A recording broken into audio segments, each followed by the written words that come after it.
Hello, my name is Ken, and this is my review of my Sony CyberShot DSC RX100M3 digital camera. And if you've seen my review on my Panasonic Lumix DMC LF1 digital camera, then you already know that I'm not a serious photographer, but I am a serious point-and-shoot picture taker. And now you may be asking yourself this question: why in the world would a point-and-shoot picture taker in his right frame of mind go out and spend so much money on a digital camera with all the whistles and bells? Well, the answer to that question is, I'm not in my right frame of mind. In fact, I probably should have my head examined to see if all of my marbles are still in alignment.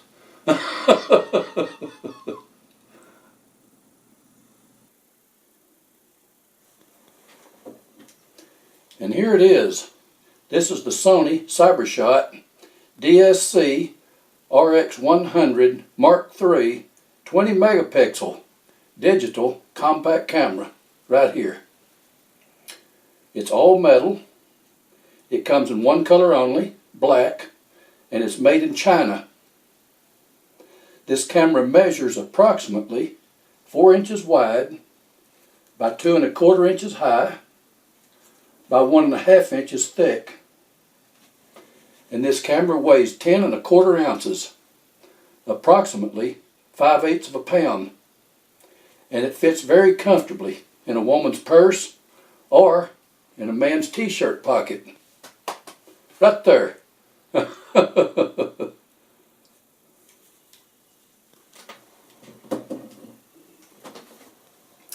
And here's the small cardboard box that my camera came in, right here.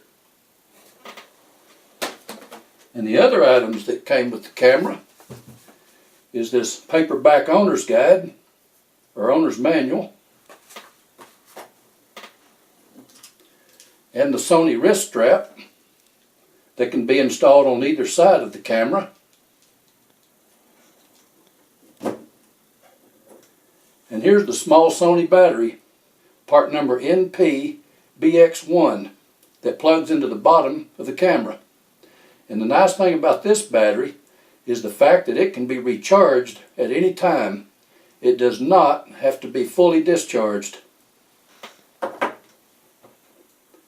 And here's the AC adapter for recharging the battery. It plugs into a 110 volt wall outlet.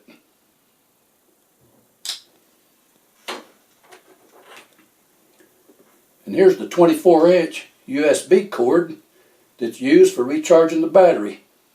This end plugs into the camera, and this end plugs into the AC adapter, or you can plug it into a computer. The camera has a built-in battery charger. The battery is recharged in the camera. This 24-inch USB cord is also used for transferring photos and videos from the camera to a computer. And one of the most very important items that is not included with this camera is a memory card. This camera does not have any internal memory, so you'll have to furnish your own memory card. And I would recommend at least an SDHC Class 10 memory card. And now, for the next several minutes, and for your benefit, I'm going to talk about my Sony camera. And I'm going to do some comparisons to my Panasonic camera.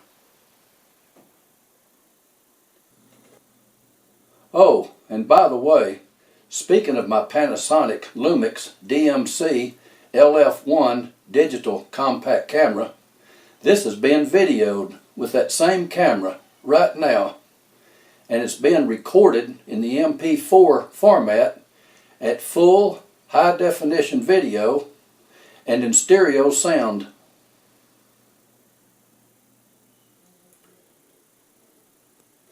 I've owned this camera for over 9 months now, and I've had on one vacation trip, a 28-day cruise to several Caribbean islands and through the Panama Canal. And after taking 14 hours of videos and 300 JPEG pictures, I've learned what my own personal likes and dislikes are with this camera. And please keep in mind, my likes and dislikes may be totally different from yours. And now I'm going to talk about my personal dislikes with this camera and just get that right out of the way. My first disappointment came right out of the box, and that disappointment is located right on the bottom of the camera, just above the serial number. The words, "Made in China." Maybe it's just me, but I wanted my expensive Sony camera to be made in Japan. My Panasonic LF1 camera is made in Japan, and it only cost half as much. And it's a dadgum good camera too. My second disappointment is this paperback owner's manual that came with the camera. The print is so small and so light, I can't even read it. I went to Sony's website to read the owner's manual online, and that was a big disappointment. My Panasonic LF1 camera has a very good owner's manual on a CD disc that came with the camera.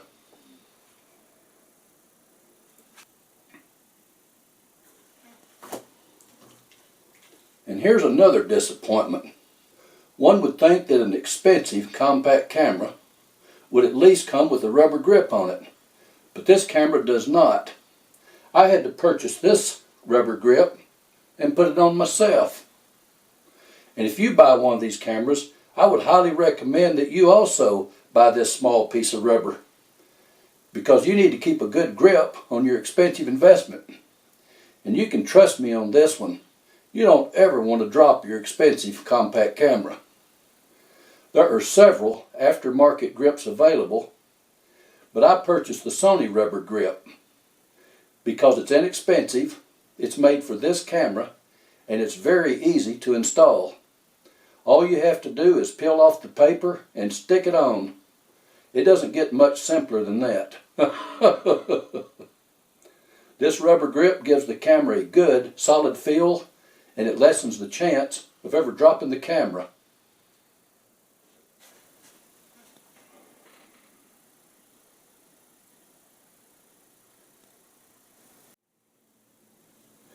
I'm mostly just a point-and-shoot picture taker, but the more serious photographers, they'll be happy to know that this camera will take photographs in RAW format.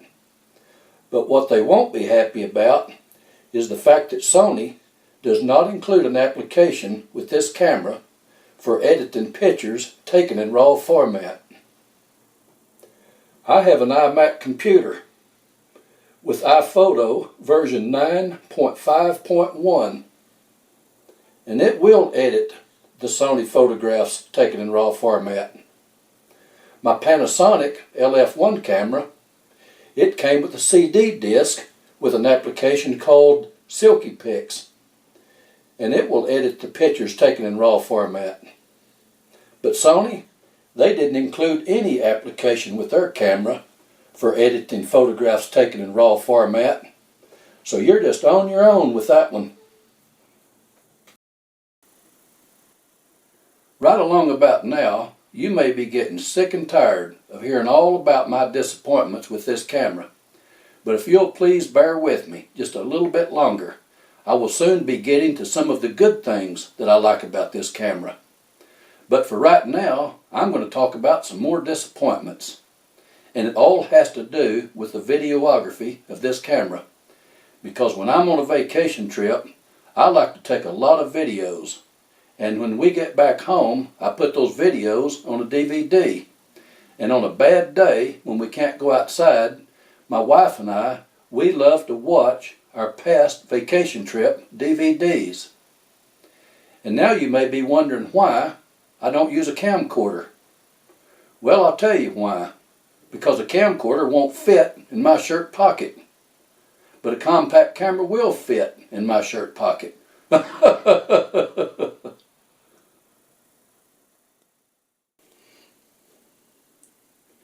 My biggest videography complaint with this camera has to do with the audio. The microphones on all compact cameras are very sensitive to wind noise. But this camera seems to be worse than any compact camera that I've owned in the past. Sometimes when I'm doing a video, even the slightest breeze sounds like a hurricane in the audio. This camera has a setting that's supposed to reduce that wind noise. I leave that turned on, but it doesn't seem to make one bit of difference whatsoever. So sometimes I have to use my Texas Country Boy engineering solution by putting a piece of Scotch tape over the top of the two small microphone holes located on top of the camera. And that seems to help reduce the wind noise. I don't know why Sony and some of the others have never thought of that. My Panasonic LF1 camera uses 14 small holes over the two microphones, and that seems to automatically reduce the wind noise.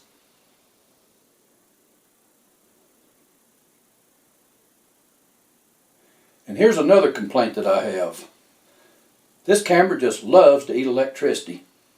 Man, the complaints just keep coming, don't they? But as I mentioned before, when I'm on a vacation trip, I take a lot of videos. And this camera will only do about 30 to 45 minutes of videos on one battery charge. And then it takes almost 4 hours to recharge the dead Sony battery. So if you purchase one of these cameras, you better also purchase yourself a spare battery. My Panasonic LF1 camera will do about 1.5 hours of videos on one battery charge. And it only takes 2 hours to recharge a Panasonic battery.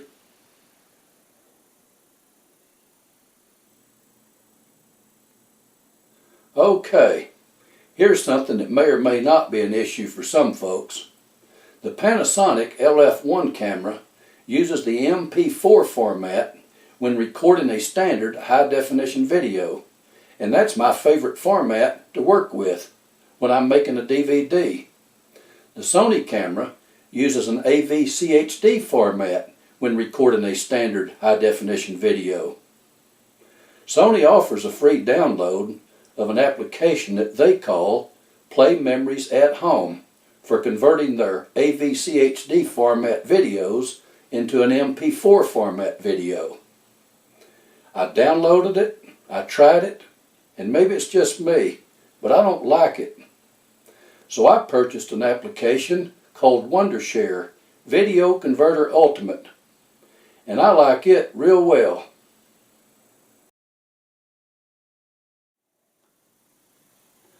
There's another kind of video format that this camera can do, and Sony calls it X, AVCS, and I don't know anything about it, but it's my understanding that it's much better than the AV-CHD or the MP4 because it records the video at twice the speed, which should make it very useful for recording fast action events.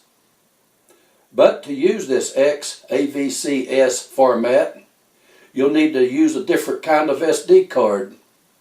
You'll need an SD XC memory card capable of recording at 50 megabytes per second. I've looked at the prices on the internet, and they seem to be about the same price as a standard SDHC memory card. Recording video in super high quality may be very important for some folks, but it's not for me. I'm just a hobbyist, and I'm perfectly happy working with my MP4 videos.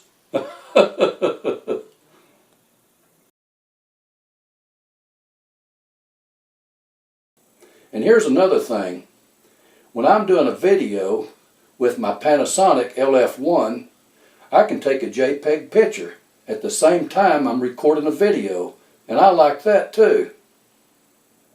Now the Sony camera won't do that, or at least mine won't. And now I'm going to say some good things about this camera. See, I told you I would get around to it. Yay! Break out a bottle of champagne. And I'm going to start with the on-off button located on top of the camera. Kudos to Sony for using a recessed button, which makes it difficult to accidentally turn this camera on or off. And I like that. And right above the on-off button is the shutter button for taking pictures, and the small lever for zooming in and zooming out. And there's the mode dial, which has a good feel to it and a good solid detent in between the various camera modes. However, I am puzzled by one thing. Most of us point and shoot picture takers like to leave this mode dial set in the auto position. However, this camera has two auto positions, Auto and Auto Plus.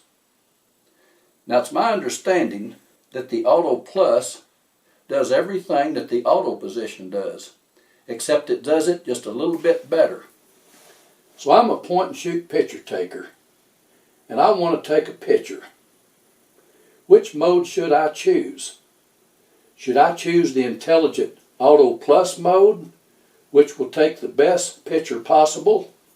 Or should I choose the standard Intelligent Auto mode, which will take a picture of just a little bit less quality? Which one should I choose? Let me think. Pardon the pun, but I think you get the picture.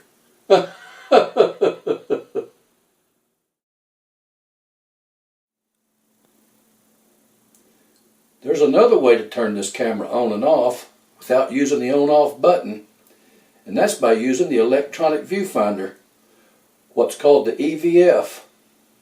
When you pop up the viewfinder, the camera will automatically come on, and when you're finished with it and you stow the viewfinder away, the camera will automatically turn itself off again. I wasn't sure if I would like that feature, but after taking this camera on a 28-day cruise, I learned to like that feature very much.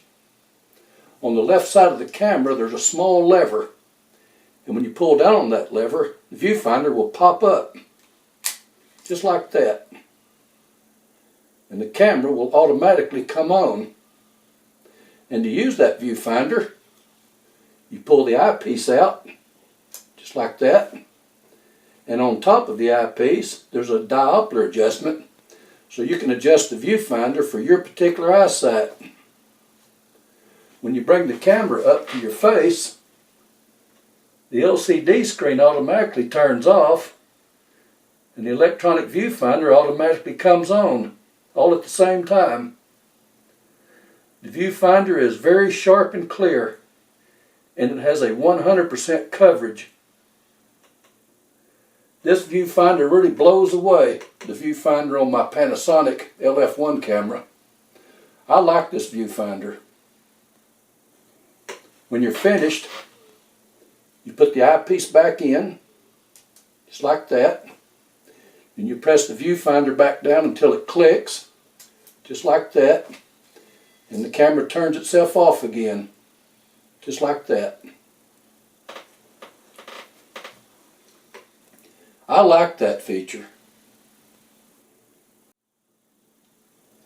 And there's another small lever that's located on top of the camera, right behind the on-off button. And it's used to pop open the flash, just like that. And the nice thing about this camera is, you can do an indirect flash while taking a photo by holding your left index finger under the flash and pointing it up at the ceiling. And with your right index finger, you can push the shutter button. Just like that. And that's a good picture of my Panasonic DMC LF1 digital camera right there. And the black strip that you see is a small aftermarket rubber grip that I put on that camera.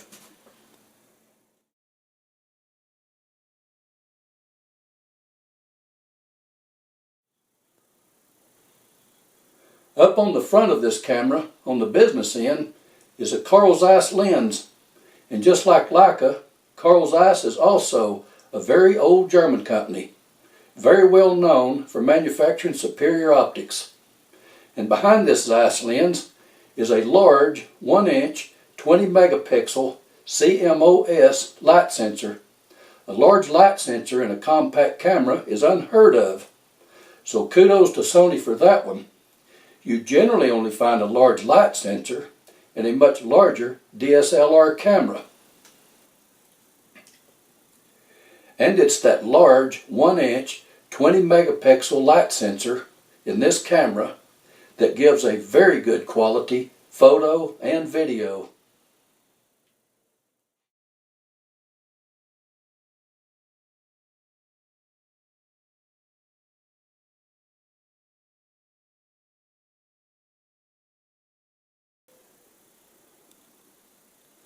And on the back of this camera are all the standard buttons, all the whistles and bells, the control ring, and in the upper right corner a button for starting and stopping a video recording.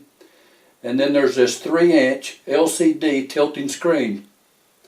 I wasn't sure if I was going to like that tilting screen or not, because I'm going on 67 years old and I'm really not into doing selfies. But after taking this camera on a vacation trip, I learned right away that I like this tilting screen very much. I can hold the camera down close to the ground and get an ant's eye view. And for those of you close to my age, you'll probably remember the old Brownie cameras from back in the 1950s and 60s. You could hold that old square box camera close to your stomach and look right straight down the viewfinder to take the picture.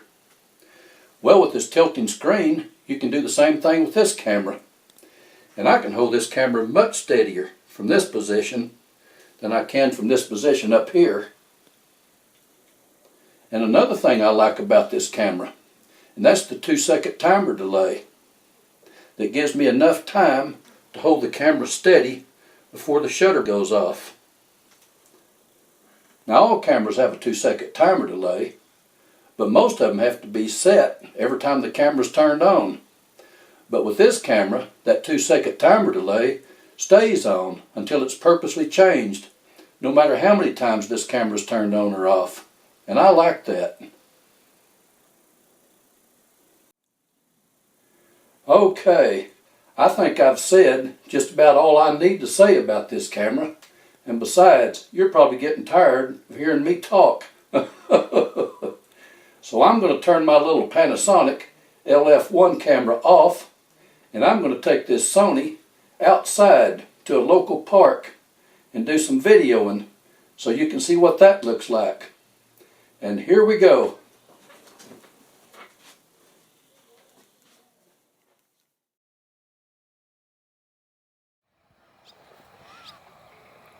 Okay, I'm outside now here at a local park, and this is what the Sony DSC RX100M3 looks like and sounds like.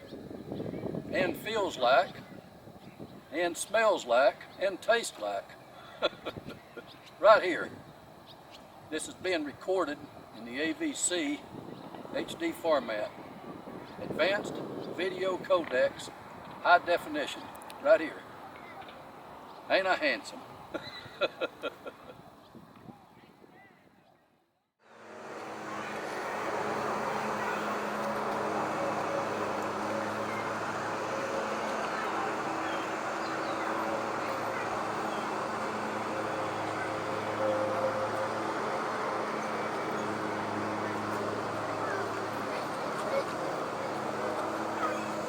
Superman.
One more bite, and that's all there is.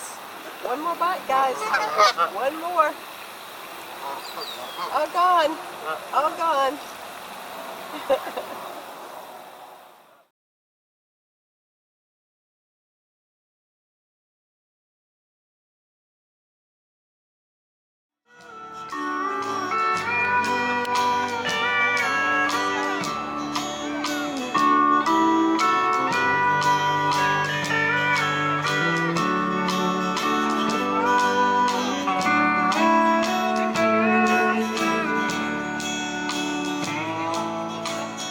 Cowboys are special. Their own brand is free. Being alone, too long. Die from the cold. The arms of nightmare, knowing well the best days are gone. Picking up books instead of my pen.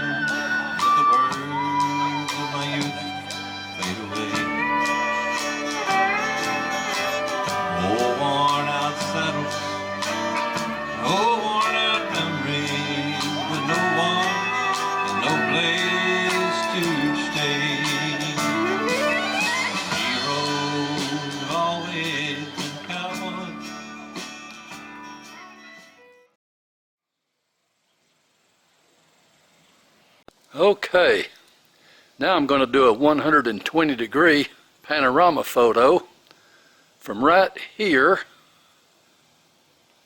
to right there. And here's what the photo looks like right here.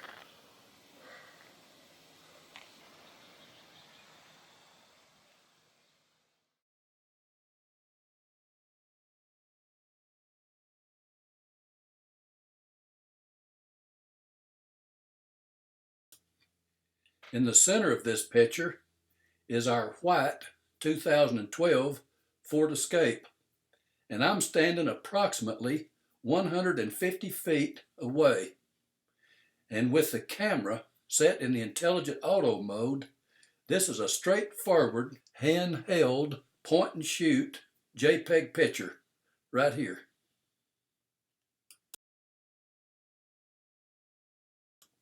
And standing in the exact same spot, 150 feet away, this is the full 2.9x optical zoom right here.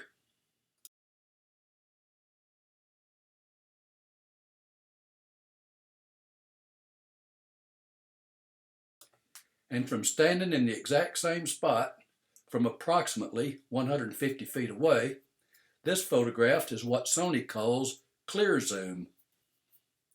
It's the 2.9x optical zoom with a little bit of digital zoom added at the end to make it approximately a 4.3x clear zoom.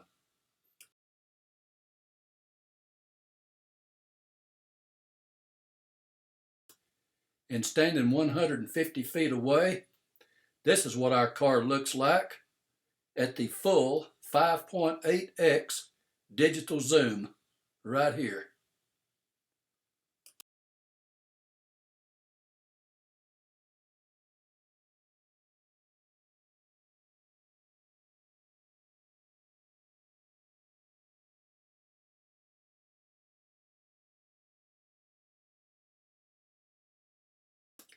And here's a picture of yours truly that my wife took from approximately 20 feet away.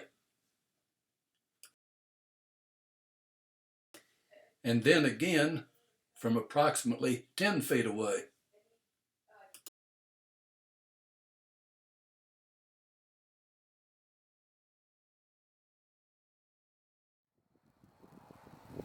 Okay, I'm still out here at a local park, and the sun went down several minutes ago.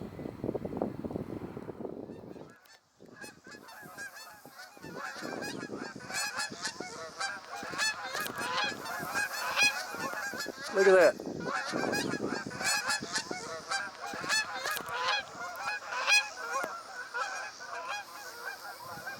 A whole flock of geese just flew by us, honking their horns.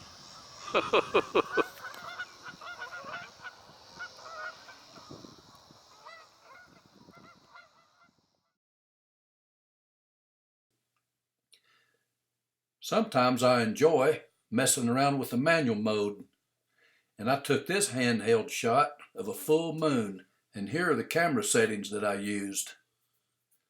Full optical zoom, focus set at manual and full infinity, aperture set at f5.6, ISO speed set at 100, and the shutter speed set at 1/100th of a second.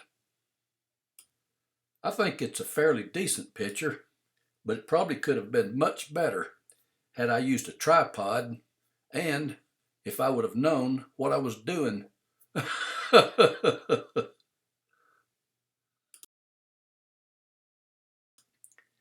turned the date stamp on and took this JPEG photo of our lantern on our front porch, so you can see what the date stamp looks like right there in the lower right corner. September the 5th, 2015.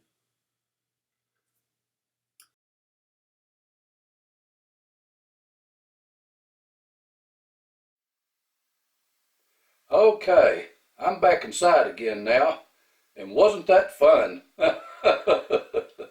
And by the way, this is being videoed with my Sony camera, and it's being recorded in the X AVCS format at 50 megabytes per second.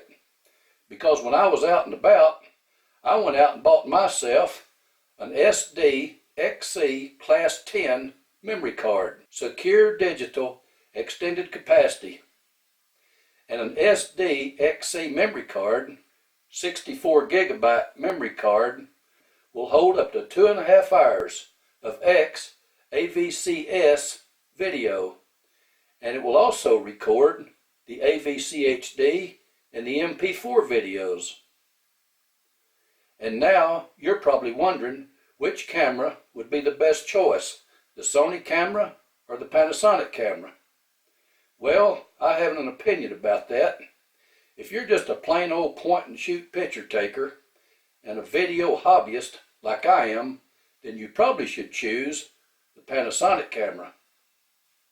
And besides, the Panasonic camera costs less than half as much money as the Sony camera cost, and the Panasonic camera is noticeably smaller and lighter than the Sony camera. I really like my Panasonic LF1, but if you're a serious photographer and you want to get the very best quality pictures and the very best quality videos that you can possibly get with a small compact camera, and there's those key words, a small compact camera, then you probably should choose the Sony camera. And with all that said, I want to thank you for watching my review on my Sony CyberShot DSC RX100M3 digital compact camera. I hope you have enjoyed it, and I hope it will be useful to you. But if you didn't like my review, then I sincerely hope that I have not wasted 39 minutes of your lifetime, because that will be 39 minutes that you can never, ever get back. And now, I'm going to take both my cameras and I'm going to go back outside and I'm going to take me some dadgum good photos and some dadgum good videos. So happy camera hunting.